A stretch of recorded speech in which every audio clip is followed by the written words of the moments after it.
Welcome back to the green bench at Shock and All. And you know what it's time for? It's time for frets on this exciting final episode. This is going to be a long one, so stick with me here.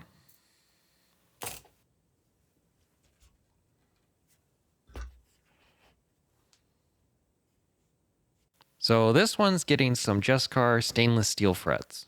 Turns out, since day one, I've only ever used Jescar. Back when LMI was still in business, that's what they stocked. And it's worked for me. I'm going to be using 4380 frets on this, which means they're 0.043 inches high by 0.080 inches wide. They really don't come a whole lot smaller than this unless you start talking mandolin fret wire, to be honest.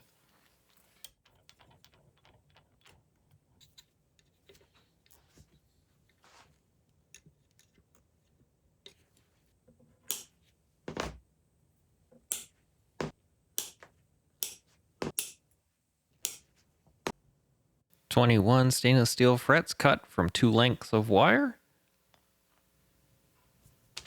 And a little bit to spare. Plus a tiny bit I don't know what to do with.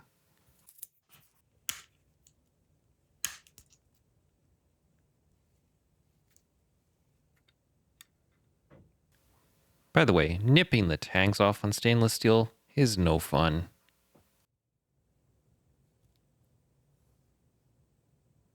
In the past, I've had trouble with taking multiple bites. I find that taking one seems to provide less problems. Although occasionally this happens, and there's an easy way to clean it up. Just use the flush cutters and a little bit of filing.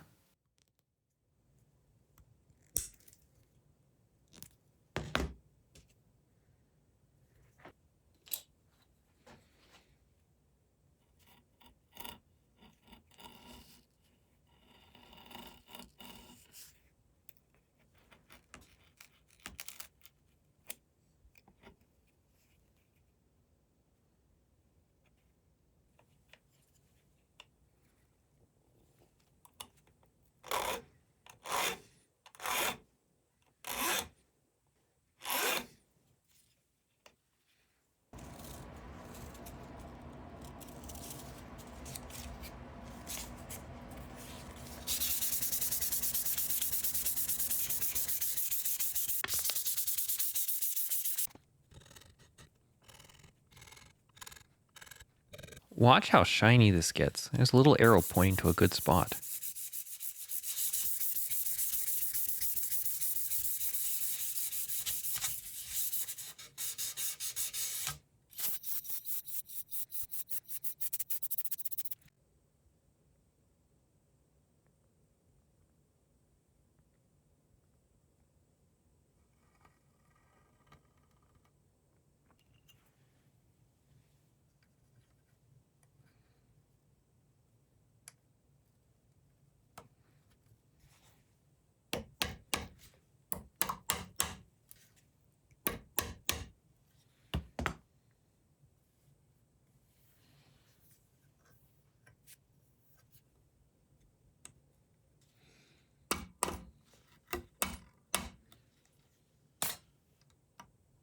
So right now I'm just tacking the frets in because we're going to press them.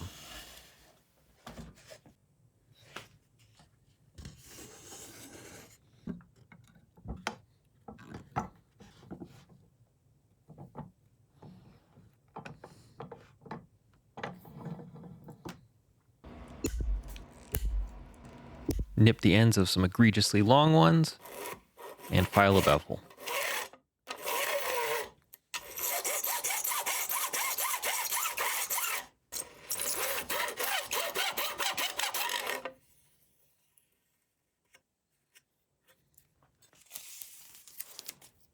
In hindsight, I probably should have done this process before installing the frets, but it's kind of hit or miss.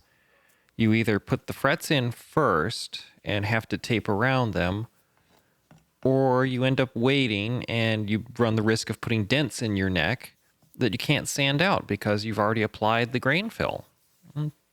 That's 6 one after the other.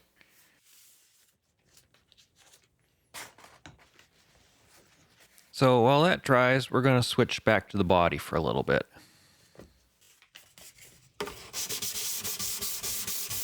So I'm just using a little bit of 600 grit on a foam pad to knock back any little bits of fuzzies that are stuck in the epoxy grain fill. And don't forget the headstock.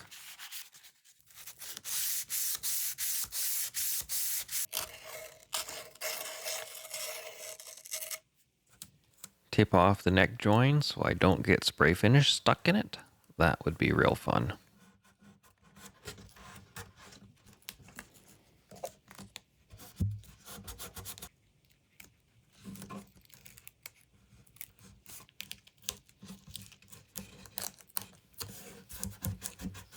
And screw in this handle for spraying and fill the sound hole, because if you don't fill the sound hole, you get spray finish on the backside.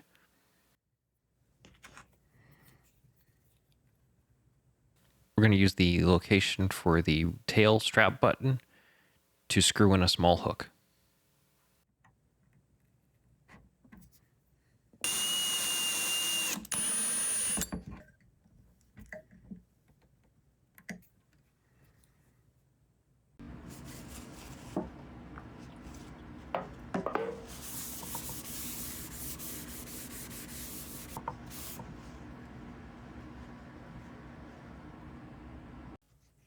I also picked up this little trick for making tack cloths.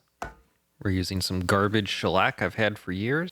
I'm going to fill a paper towel with it, but it's not going to be sopping wet, and let it dry until it kind of gets tacky.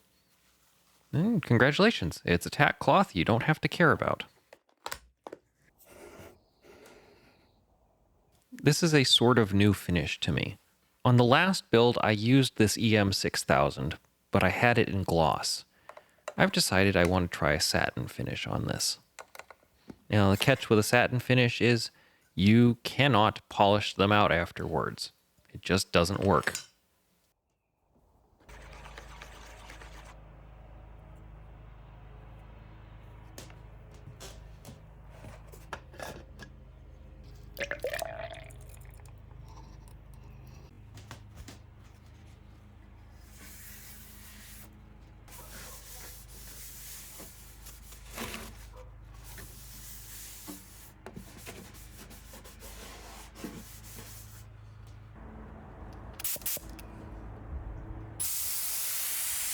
Yes, I have a fancy spray gun for this, but I'm using a trim compressor to power this. I don't even have a water filter on it, although my trim compressor doesn't use an oil bath, so there is that.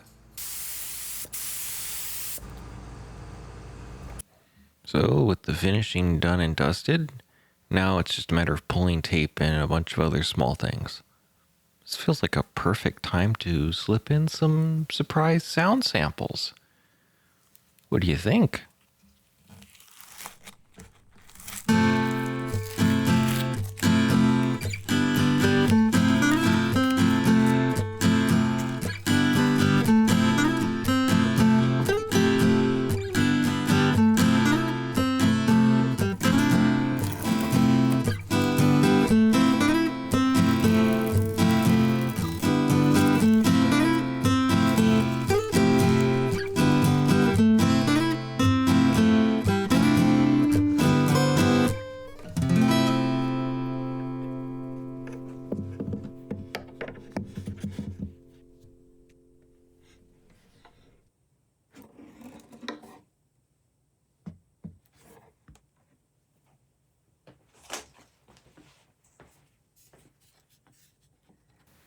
There's really not much to say here. I'm just cutting out a little heel cap out of the same material for the head plates.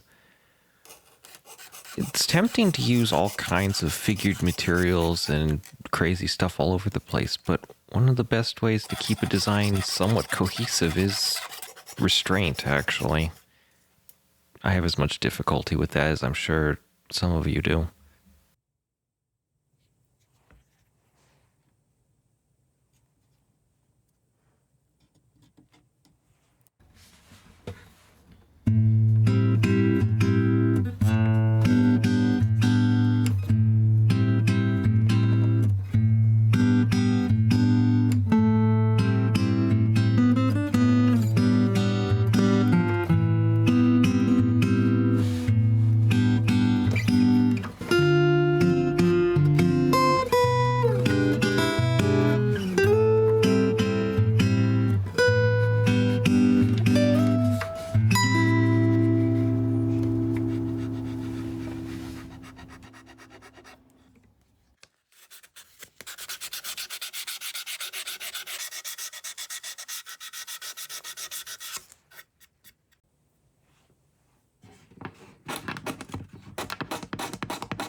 I believe it's safe to say my Sharpie is bigger than yours.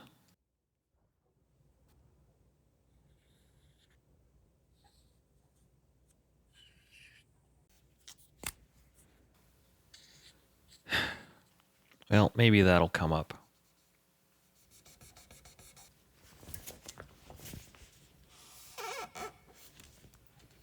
It's improved, but it's going to need some work. No, what are you doing? No, don't repeat the same mistake. Thank you. Honestly, past me? Idiot.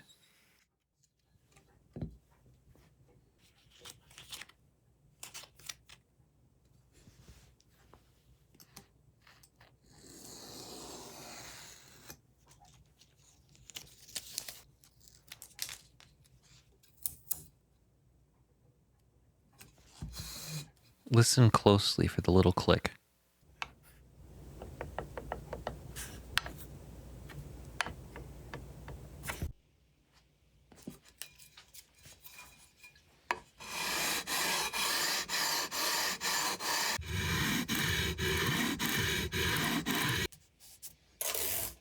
Couple of layers of masking tape on the 12th to give the higher frets a little fall away. Helps with action overall.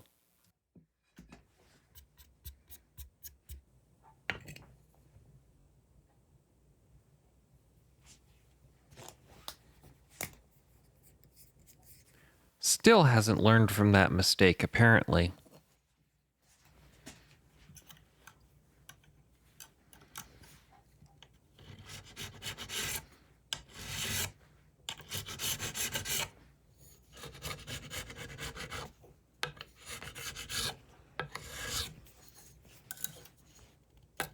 These things can be real clumsy to use sometimes.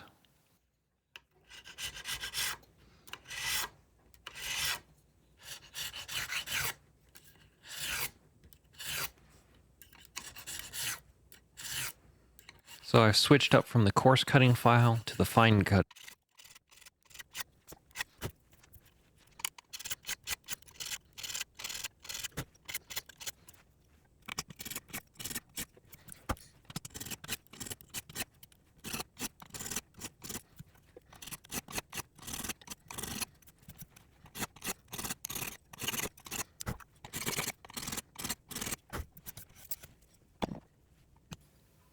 And now to crown off the ends of the frets so they're more comfortable.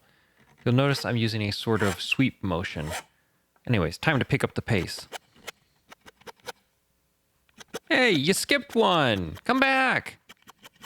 Oh well, I'll get him on the next round. And now you can see the motion I'm using a little more accurately. It looks complex, but it's really not that hard to do. And just knocking back the tiny little bits that are still sticking out of the frets for maximum comfort.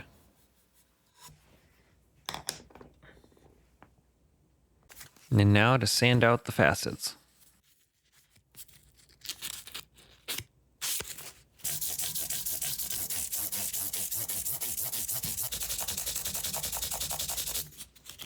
Occasionally these deeper scratches slip by. So I'm going to take some 600 on a little rubber block and fix that.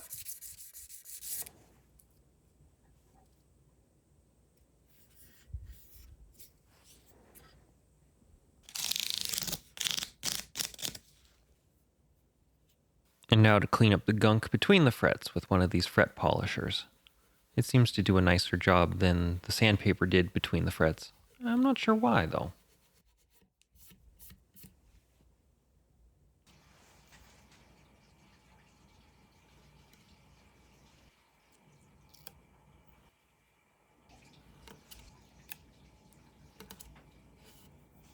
So I have some of this green polishing compound I got from Lee Valley. Hey, no, no. That's not how you polish them. Thank you. Wow. Good help is so hard to find these days.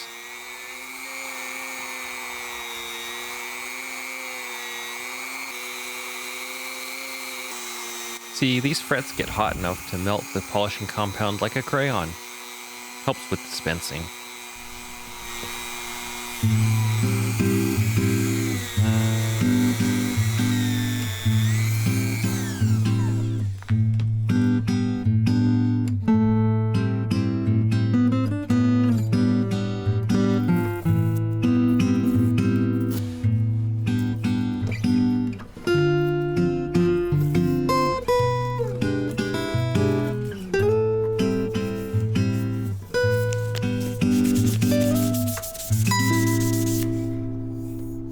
This neck is getting a wax finish, so I'm just going to lightly sand it with some 1200 and then apply this beeswax and orange oil mix I have.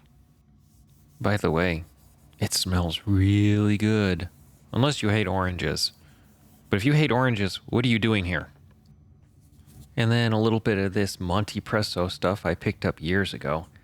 I don't know why I bought it, other than on a whim, but we're going to try and darken up this Pau Ferro fretboard just a little. It does feel really nice, though, I will say.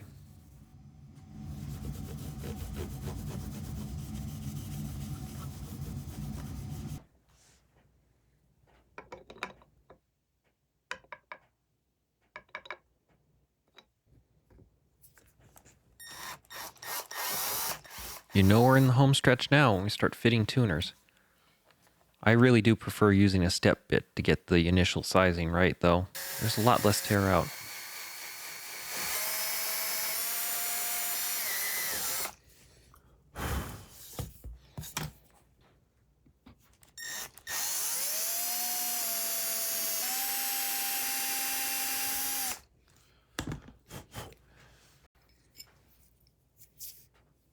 This isn't a fancy luthier's tool.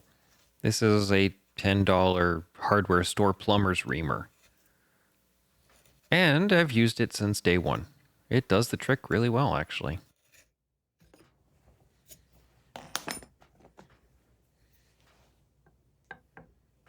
But apparently we have a long ways to go. So let's chuck it up in the drill. And then add this tape flag. I am not going to drill all the way down to the flag. I'm just going to get close and then final fit by hand. Although that one's pretty spot on.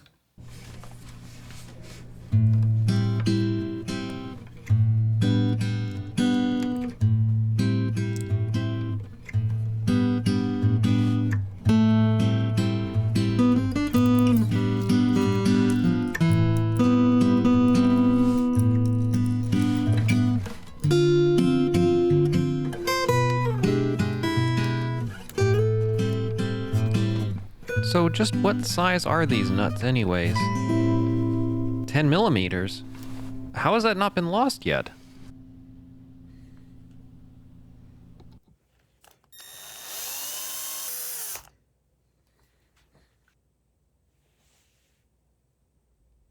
Little teeny tiny screws like this, they like a coat of wax to go in. Makes them go in smoother and you're less likely to break one.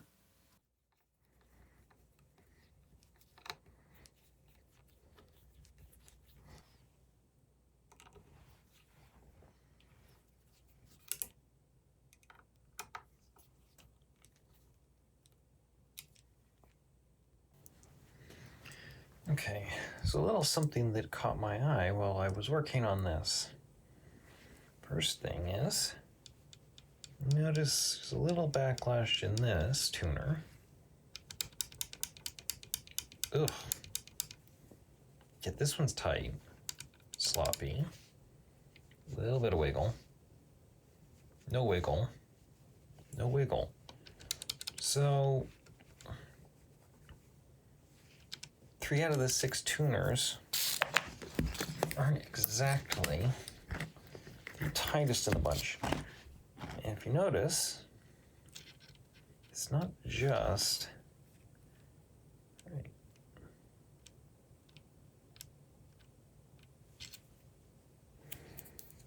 So some fairly significant backlash in some of the gear sets, right? Hold on, I need a tighter thing. This isn't ideal, but it'll work since it's tapered, right? Right? So everything you're seeing is wiggle in the gear train, right?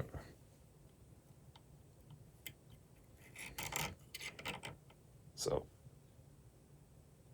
there's a bit of backlash in there still too, but not quite as bad. But that wiggly post is something to behold, not in a good way. Compare that to an actual 510. I can't even feel a wiggle in this. And we'll use this so I don't damage anything, right? Backlash? What backlash? There is none. And then the 381s, which are only a little more expensive than these. I kind of wanted these for the button heads. Dehumidifier. Hey, no backlash there either. I mean, the knobs feel pretty good, but the actual heads are all over the place. It really is true. You get what you pay for. So, with that cheap hardware interlude out of the way, it's time to get on making a nut. But first, what do we need for tools?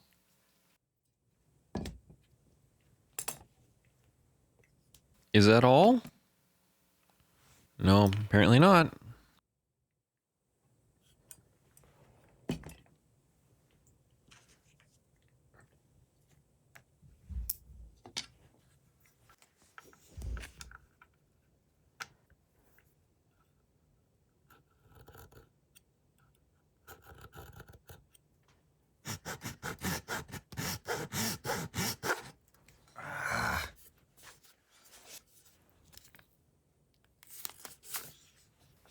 I suppose it's these little things that make the difference between an idiot and an expert.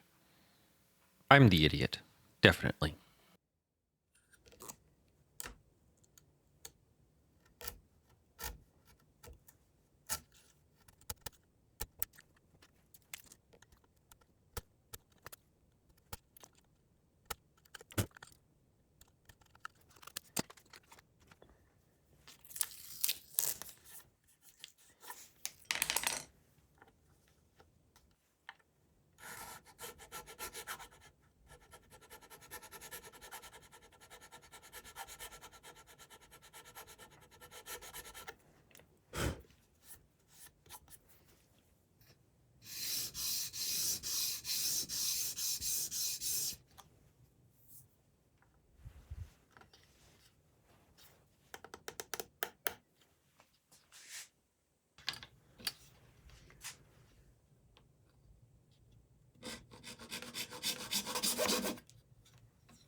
First time trick here.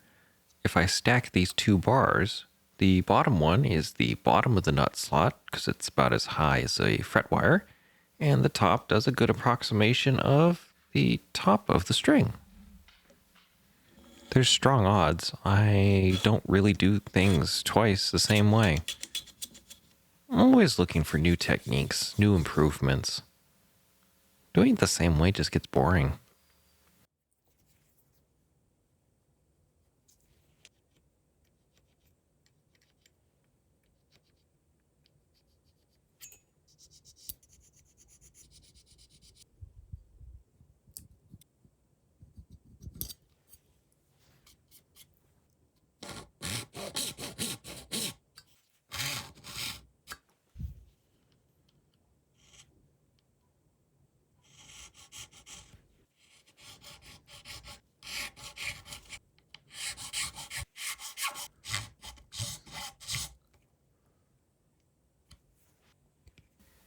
A bit of soft leather has so many uses.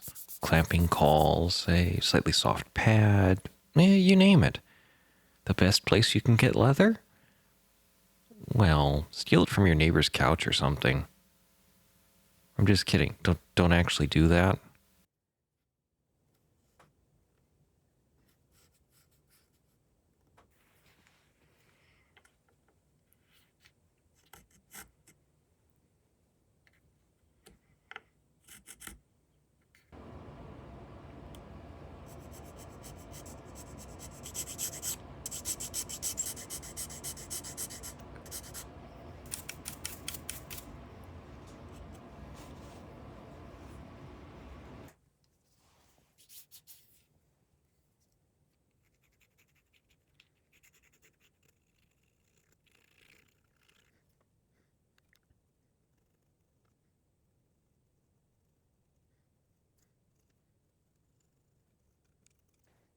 If you thought designing headstocks was challenging, I swear the truss rod cover is just a smaller version of it.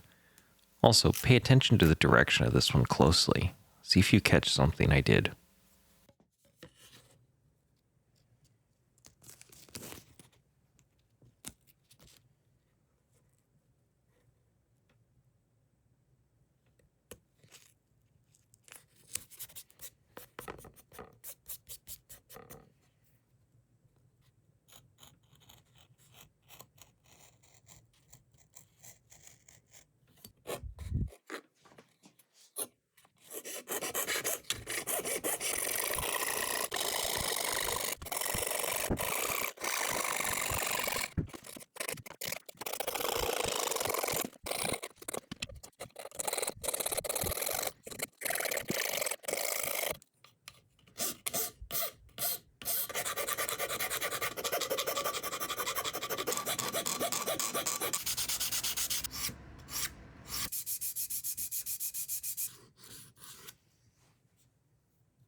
I'm probably not the first person to have come up with this idea, but I did come up with it independently. Hardware-free truss rod cover, just by using a little plug of spruce.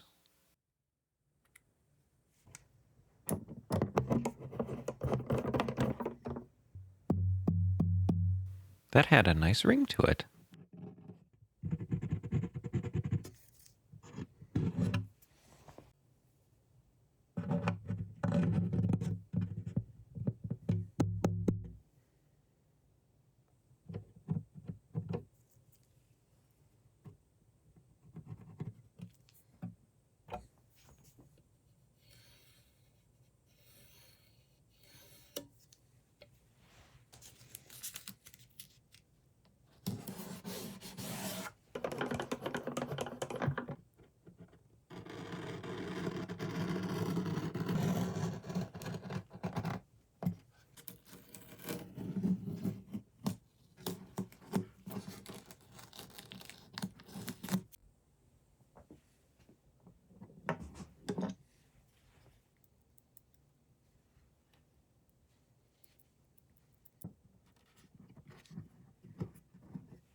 Is that what we call springboard action? We're gonna have to work on that.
This moment is always just a little bittersweet, because it means I have to come up with the next build, which, don't worry, will be coming soon. So I'll just say thanks for watching and play out.